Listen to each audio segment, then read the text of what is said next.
Sangsangas ko. Ano yun, nakitawag ko na. Kasi yung sinabi niya na yung nabanggit yung pedal siya. Nag-aabang po kasi ako. Umiyain po kasi talaga ako. Ay nag-aabang po ako na may hihinto po sa akin. At ako po si Kuya. Kasi inawa naman ako kasi Moving na ba daw sir? punta ko na sana doon sa police station. Punta na ako. Wait. Okay.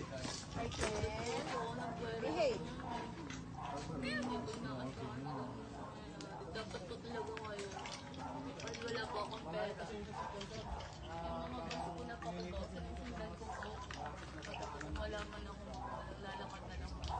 Tapos lumapit ko sa police station. Tulungan ka pa namin. Parang di ko kasi pa naniniwala yung kwento ko. Paano mo ma-defend yung sarili mo kung natatakot ka o iniwasan mo yung issue? Tapos natatakot. Sumurot kayo sila po tayo importante din dyan. Malantik statement niya. Kasi ano yung nakita. Ang bugay na muna yung barangay. Basta Kasi dito. area lang. 10 years na po. Ito yung isa. Dito. Isa lang. Dito kami isa. Kailan niyo po siya nahanap?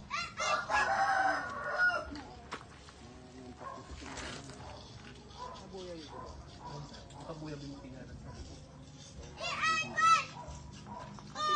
Hindi na mamutan na pagberan sila. Doon na yung buwan. Kaya hindi naman gawin ko sa alam mo na daw sa yung pang-gusto ko. Saan ko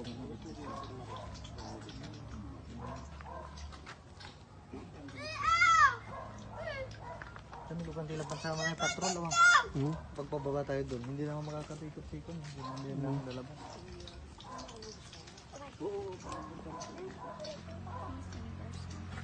sa mga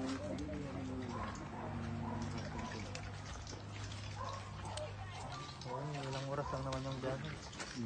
3 to 3 hours lang. Madali lang naman yung